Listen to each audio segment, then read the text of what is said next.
Welcome to my TV. ఈనాటి వార్తల్లోని ముఖ్యాంశాలు.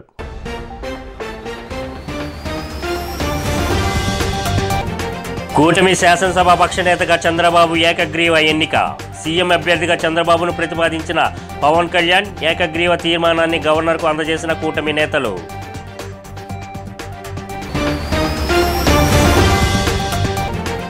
జనసేన శాసనసభ పక్ష నేతగా పవన్ కళ్యాణ్ ప్రతిపాదించిన తెనాలి ఎమ్మెల్యే నాదెండ్ల మనోహర్ ఏకగ్రీవంగా ఆమోదించిన ఎమ్మెల్యేలు.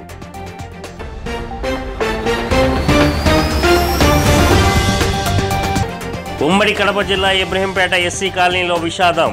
విద్యుత్ షాకుతో 2 మృతి.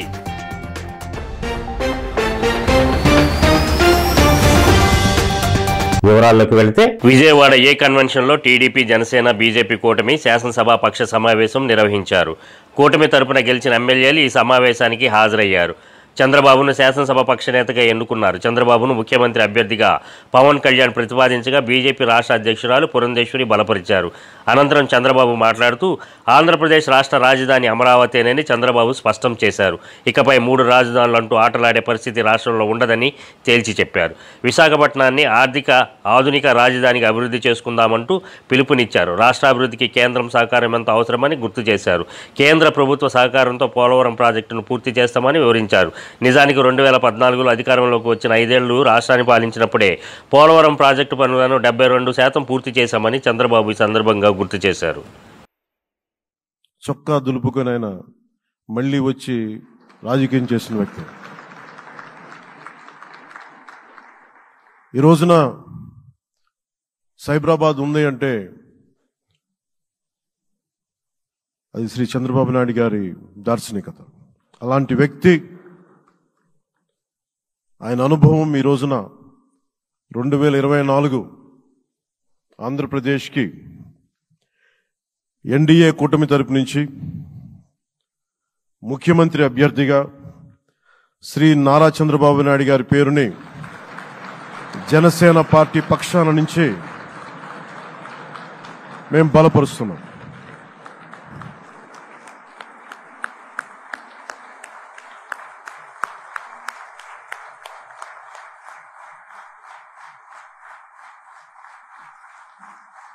సంక్షేమం అన్నది ప్రజలు దూరమైనటువంటి సందర్భంలో విసిగి వేసారిపోయినటువంటి ప్రజలందరూ కూడా మనం ఊహించలేదు. ఇంతటి ఘనమైన విజయం మనం సాధించగలమని చెప్పి మనం ఊహించలేదు. ఈ రాష్ట్రం నుంచి కూలి పనుల కోసం వేరే రాష్ట్రాలకు వెళ్లిన వ్యక్తులు సొంత డబ్బులు పెట్టుకుని వాళ్ళ యొక్క ఫుడ్ కూడా పాకెట్స్ తయారు చేసుకుని వచ్చి ఓటేసి మళ్లీ వెళ్లారు. ఇది ఊహించని పరిణామం. ఇక్కడుండేవాడు ఓటేయడం ఒక ఎత్తైతే, పేదవాడు చిన్న చిన్న పనులు చేసుకునేవాడు కూడా వచ్చి ఓటేశారు. ఎక్కడో అమెరికా, ఆస్ట్రేలియా, ఆఫ్రికా, విదేశాల్లో ఉండే ఎన్ఆర్ఐస్ అయితే లక్షల రూపాయలు ఖర్చు పెట్టుకొని వచ్చి పనిచేశారు. లక్షల రూపాయలు ఖర్చు పెట్టుకొని వచ్చి మనకు ఓటేశారు. నా జీవితంలో ఎన్నోసార్లు ఎన్నికలు చూశాను, కానీ ఈసారి ఒక బాధ్యతతో ఓటర్స్ ప్రవర్తించిన తీరు శాశ్వతంగా తెలుగు జాతి చరిత్రలో మిగిలిపోతుంది. అది ఈరోజు జరిగిన విషయం మనం గుర్తుపెట్టుకోవాలి. జనసేన శాసనసభ పక్ష నేతగా పార్టీ అధినేత పిఠాపురం ఎమ్మెల్యే పవన్ కళ్యాణ్ను ఏకగ్రీవంగా ఎన్నుకున్నారు. ఈ మేరకు జనసేన ఎక్స్ ఖాతాలో పోస్ట్ చేసింది. మంగళగిరిలోని జనసేన కేంద్ర కార్యాలయంలో పార్టీ శాసనసభా పక్ష సమావేశం జరిగింది. ఈ భేటీకి పార్టీ ఎమ్మెల్యేలంతా హాజరయ్యారు. ఈ భేటీలో పార్టీ శాసనసభా పక్ష నేతగా పవన్ కళ్యాణ్ పేరును తెనాలి ఎమ్మెల్యే నాదెండ్ల మనోహర్ ప్రతిపాదించారు. ఈ ప్రతిపాదనకు ఎమ్మెల్యేలంతా ఏకగ్రీవంగా ఆమోదం తెలిపారు. ప్రయాణంలో చిత్తశుద్ధి, నిబద్ధత మన పార్టీ అధ్యక్షులు గారికి అన్ని విధాలుగా ఎల్లప్పుడూ అండగా నిలబడే విధంగా మనందరం కూడా ఆంధ్ర ప్రజలు చూసి గర్వపడే విధంగా మనం కష్టపడి పనిచేయాలని మనస్ఫూర్తిగా నేను కోరుకుంటూ, ఈరోజు శాసనసభ పక్ష నేతగా మనందరం కూడా ఎంతో గర్వంగా మన పార్టీ అధ్యక్షులు శ్రీ పవన్ కళ్యాణ్ గారిని నాయకుడిగా ఎన్నుకోవడం కోసం ఈ సమావేశం ఏర్పాటు చేయడం జరిగింది. సో ఆ తీర్మానం ముందుగా నేను చదువుతాను. దాని తర్వాత మనందరం కూడా ప్రెసిడెంట్ గారిని అభినందించి అప్పుడు కొనసాగిద్దాం. తీర్మానం.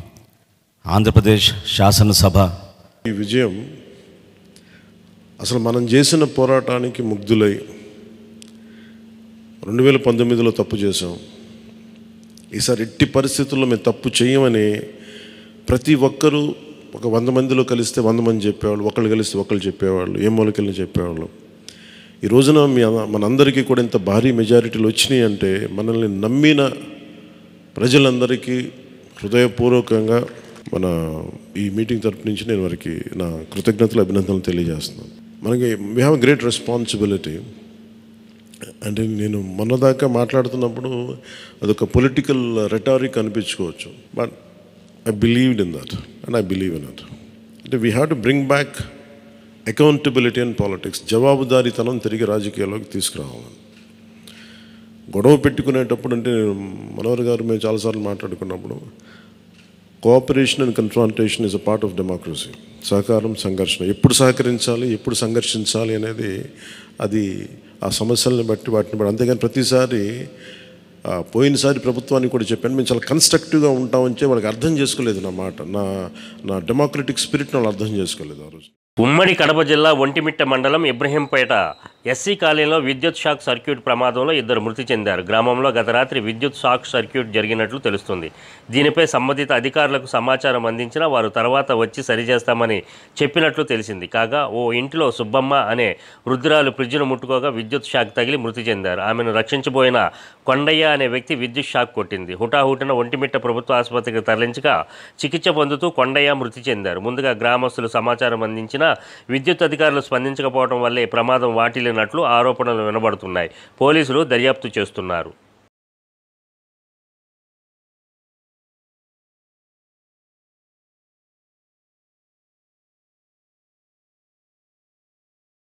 ఎన్డీఏ కూటమి తరపున శాసనసభ పక్ష నేత ఎంపిక కోసం విజయవాడలో సమావేశం జరిగిన విషయం తెలిసిందే.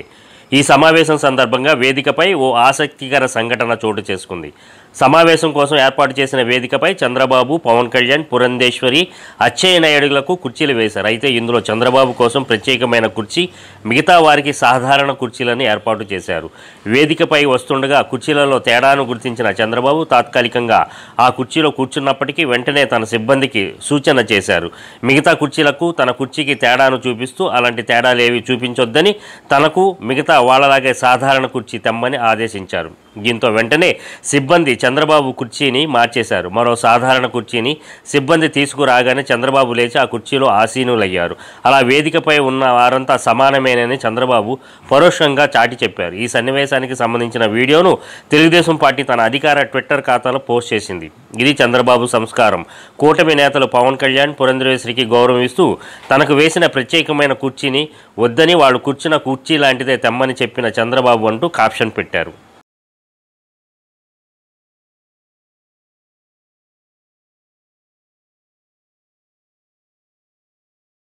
తిరుపతి జిల్లా శ్రీకాళహస్తి గ్రామ దేవత శ్రీ బంగారమ్మ జాతర సాంప్రదాయ పద్ధతిలో ప్రారంభమైంది.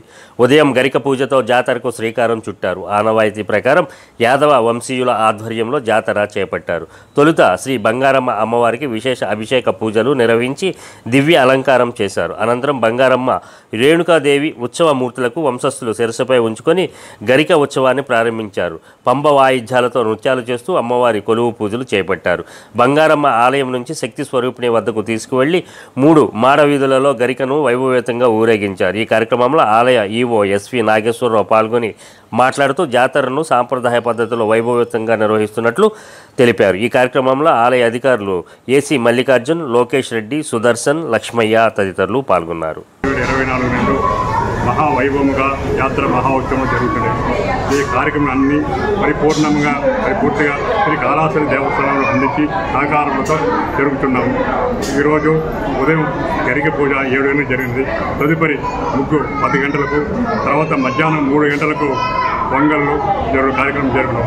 అదేవిధంగా రాత్రి 12 గంటలకు అమ్మవారు కుంభం వేసుకునేసి తిరిగి చెక్ పోస్ట్ వరకు పోయి తిరిగి రేపు ఉదయం 5 గంటలకల్లా బంగారమ్మ దేవాలయం మీద నిలబడుతుంది. సాయంత్రం నిమజ్జన కార్యక్రమం వరుసగా పూజా కార్యక్రమం జరుగుతున్నాం కాబట్టి భక్తులు చేసి భక్తుల ఆదరణతో బాగా వైభవంగా చేస్తున్నాము. ఇట్లు బంగారమ్మ దేవస్థానం శ్రీకాళహస్తి దేవస్థానం తరపున పరిపూర్ణంగా అన్ని వస్తువులు, సామాగ్రి, పూలమాలలు, ట్రాక్టరు కార్యక్రమాలు కావాల్సిన వస్తువులన్నీ అన్ని కైలాస దేవస్థానం సమకూర్చి ఉన్నారు. వాళ్ళ దగ్గర అన్ని రాజమహేంద్రవరం గ్రామీణ ఎమ్మెల్యే గోరంట్ల బుచ్చయ్య చౌదరి అఖండ మెజారిటీతో భారీ విజయం సాధించడంతో కొంతమూరు గ్రామానికి చెందిన తెలుగుదేశం పార్టీ వీర అభిమాని సానా దుర్గాప్రసాద్ ఆధ్వర్యంలో కార్యకర్తలు కేక్ కట్ చేసి సంబరాలు జరుపుకున్నారు. ఈ సందర్భంగా దుర్గాప్రసాద్ మాట్లాడుతూ సుదీర్ఘ రాజకీయ అనుభవం కలిగిన గోరట్ల కూటమి అభ్యర్థిగా భారీ మెజారిటీతో విజయం సాధించడం చాలా ఆనందంగా ఉందని, త్వరలోనే చంద్రబాబు మంత్రివర్గంలో స్థానం సంపాదించి మంత్రిగా నియోజకవర్గానికి తిరిగి వస్తారని ధీమా వ్యక్తం చేశారు. ఈ కార్యక్రమంలో రాష్ట్ర నాయకులు ఎర్ర వేణుగోపాల్ రాయుడు, తెలుగుదేశం పార్టీ రాష్ట్ర ఆర్గనైజింగ్ కార్యదర్శి మత్స్యాటి శివప్రసాద్, రూరల్ మండల తెలుగుదేశం పార్టీ అధ్యక్షులు షేక్ సుభాని, స్టేట్ నూర్ భాషా సాధికార కమిటీ కన్వీనర్, కార్యకర్తలు, అభిమానులు పాల్గొన్నారు.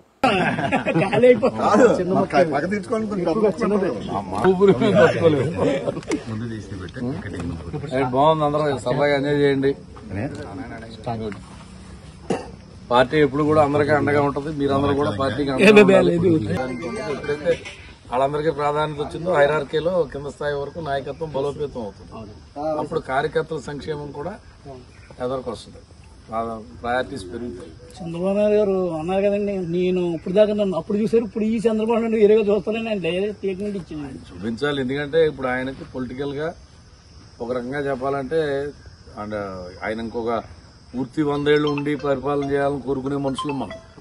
కానీ భగవంతుడు కొంత నిర్దేశిస్తాడు కాబట్టి ఆయన ఇంకో 10 ఏళ్ళలో 15 ఏళ్ళలో ఎంత అయితే కానివ్వండి అది. ఆంధ్రప్రదేశ్ స్టేట్ బ్యావరేజెస్ కార్పొరేషన్ ద్వారా కాంట్రాక్ట్ అండ్ అవుట్సోర్సింగ్ పద్ధతిలో ప్రభుత్వ మద్యం దుకాణాలలో పనిచేస్తున్న సిబ్బందికి ఉద్యోగ భద్రత కల్పించాలని ప్రభుత్వ మద్యం దుకాణాల సిబ్బంది యూనియన్ కాకినాడ జిల్లా అధ్యక్షుడు ఎస్ చిట్టిబాబు నూతనంగా ఏర్పడిన ఎన్డీఏ ప్రభుత్వానికి విజ్ఞప్తి చేశారు. ఈ సందర్భంగా కాకినాడ జిల్లా యూనియన్ నాయకులు పిఠాపురం గోపాలబాబు ఆశ్రమంలో సమావేశం నిర్వహించారు. ఈ సందర్భంగా జిల్లా అధ్యక్షులు చిట్టిబాబు మీడియాతో మాట్లాడారు. చిట్టిబాబు సెక్రటరీగా, వైస్ ప్రెసిడెంట్గా I Srinivas, secretary Veerababu, joint సెక్రటరీగా ఎం వీరబాబు, ట్రెజరర్గా సూర్యచంద్ర, ఎక్స్ మెంబర్స్గా వై గోపాలకృష్ణ, లోవరాజు, తుని, సద్గురు, గంగాధర్రావు, వీర వెంకట సత్యనారాయణ గారు వీళ్ళందరూ నియమించడం జరిగింది సార్. అయితే జిల్లా మొత్తం మాకు ఈ సామర్లకోట డిపో పరిధిలో ఉన్న 157 షాపులు సూపర్వైజర్స్ అండ్ సేల్స్మెన్స్ కలిపి ఒక ఎంప్లాయీస్ యూనియన్గా ఏర్పడడం జరిగింది. అయితే గతంలో 2019 నుంచి మేము ఇందులో సూపర్వైజర్గా పనిచేస్తున్నామండి. అయితే ఇప్పుడున్న ఈ ప్రభుత్వం వచ్చాక వైన్ షాపులు తొలగిస్తారన్న భయాందోళనలో మేము ఉండడం జరిగింది. అయితే ఈ కొత్త ప్రభుత్వం వచ్చాక మాకు కూడా న్యాయం చేయాలని మేము కోరుకుంటున్నాం. ఎందుకంటే మేము కూడా ఈ ప్రభుత్వానికి, ఇప్పుడు వచ్చిన కొత్త ప్రభుత్వానికి కూడా మేము మా సాయశక్తుల్లో మేము చేయవలసిన కృషి చేసాం. బట్ ఎంప్లాయీస్గా కాకుండా మామూలుగానే. అయితే ఈ యొక్క ఎంప్లాయీగా ఏంటంటే మెయిన్ మా యొక్క జిల్లాలో ప్రతి ఒక్కరికి కూడా ఉద్యోగ భద్రత కావాలి సార్. దయచేసి ఇది కొత్తగా ఎన్నుకున్న ముఖ్యమంత్రి గారికి, అలాగే గవర్నీల పవన్ కళ్యాణ్ గారికి మరియు పురంధేశ్వరి గారికి రిక్వెస్ట్ చేస్తున్నామండి. అయితే వైన్ షాప్లో ఇంతమంది దగ్గరగా రాష్ట్ర వ్యాప్తంగా 3600 మంది ఎంప్లాయీ సూపర్వైజర్లు ఉండగా, షాపులు ఉండగా 12,000 మంది ఎంప్లాయీస్ ఉన్నారండి. వీళ్ళందరూ కూడా షాపులు తీసేస్తే అందరూ కూడా రోడ్డు బయటకు వచ్చే అవకాశాలు ఎక్కువ ఉన్నాయి. దయచేసి ముఖ్యమంత్రి గారు ఈ నిర్ణయాన్ని ఒకసారి మా యొక్క అభ్యర్థన విన్నవించుకుంటారని. హనుమకొండలో వింత ఘటన చోటు చేసుకుంది. ఓ వ్యక్తి 5 గంటల పాటు చెరువులో తేలియాడుతూ కనిపించడంతో చనిపోయాడనుకుని స్థానికులు పోలీసులకు సమాచారం అందించారు. దాంతో చెరువు వద్దకు వచ్చిన పోలీసులు ఆ వ్యక్తిని బయటకు తీసేందుకు ప్రయత్నిస్తుండగా లేచి నడిచి రావడంతో అక్కడ ఉన్నవారంతా నోరెళ్లబెట్టారు. వివరాల్లోకి వెళితే కేయూసీ పోలీస్ స్టేషన్ పరిధిలోని రెడ్డిపురంలోని కోవెలకుంటలో దాదాపు 46 ఏళ్ల ఓ వ్యక్తి సోమవారం ఉదయం 7 గంటల నుంచి మధ్యాహ్నం 12 గంటల వరకు నీటిలో తేలియాడుతూ కనిపించాడు. దాంతో స్థానికులు అతడు చనిపోయి ఉంటాడని అనుకున్నారు. వెంటనే ఫోన్ చేసి కేయూసీ పోలీసులకు 108కి సమాచారం ఇచ్చారు. వారి సమాచారంతో అక్కడికి చేరుకున్న పోలీసులు ఆ వ్యక్తిని బయటికి తీసే క్రమంలో అతడు లేచేసరికి అవాక్కయ్యారు.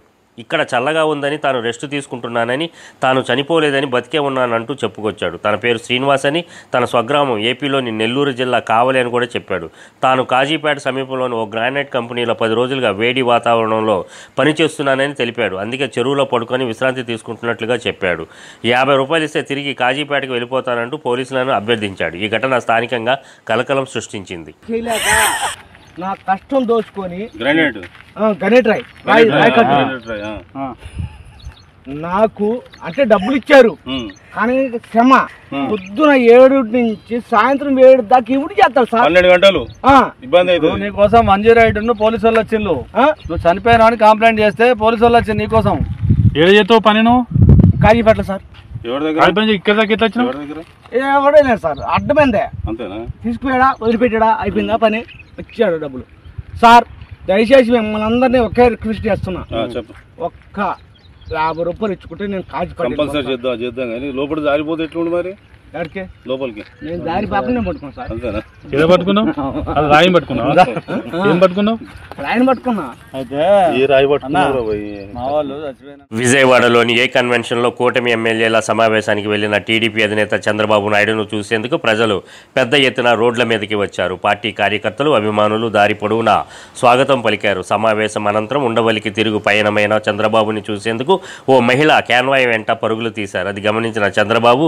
వెంటనే క్యాన్వాయ్ను నిలిపి ఆమెను దగ్గరికి పిలిచి మాట్లాడారు. సెక్యూరిటీని వారించి ఆమె వివరాలు తెలుసుకున్నారు. తనది మదనపల్లి అని, తన పేరు నందిని అని ఆమె తెలిపారు. టీడీపీ గెలుపు కోసం రేయింబహుళు శ్రమించానని ఆమె తెలపడంతో బాబు థ్యాంక్స్ చెప్పారు. చంద్రబాబుపై అభిమానంతో 104 డిగ్రీల జ్వరం ఉన్నప్పటికీ చూడటానికి వచ్చానని ఆమె చెప్పడంతో ఆరోగ్యం చూసుకోవాలని, ఆసుపత్రికి వెళ్లాలని చంద్రబాబు సూచించారు. తమ కష్టం ఫలించి మా కోరిక మేరకు మీరు సీఎం అయ్యారు సార్, ఒక్కసారి మీ కాళ్ళు మొక్కుతానంటూ ఆ మహిళ ముందుకు రాగా చంద్రబాబు సున్నితంగా వారించి ఆప్యాయంగా ఆమెతో ఫోటో దిగారు.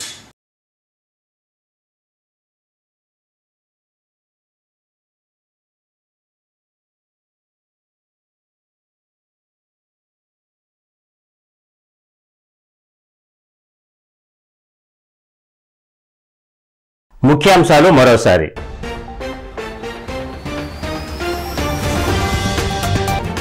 కూటమి శాసనసభ పక్షనేతగా చంద్రబాబు ఏకగ్రీవ ఎన్నిక. సీఎం అభ్యర్థిగా చంద్రబాబును ప్రతిపాదించిన పవన్ కళ్యాణ్ ఏకగ్రీవ తీర్మానాన్ని గవర్నర్కు అందజేసిన కూటమి నేతలు.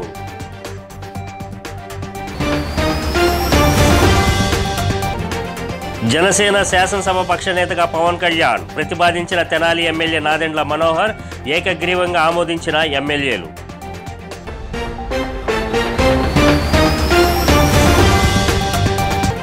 ఉమ్మడి కడప జిల్లా ఇబ్రహీంపేట ఎస్సీ కాలనీలో విషాదం, విద్యుత్ షాకుతో 2 మృతి.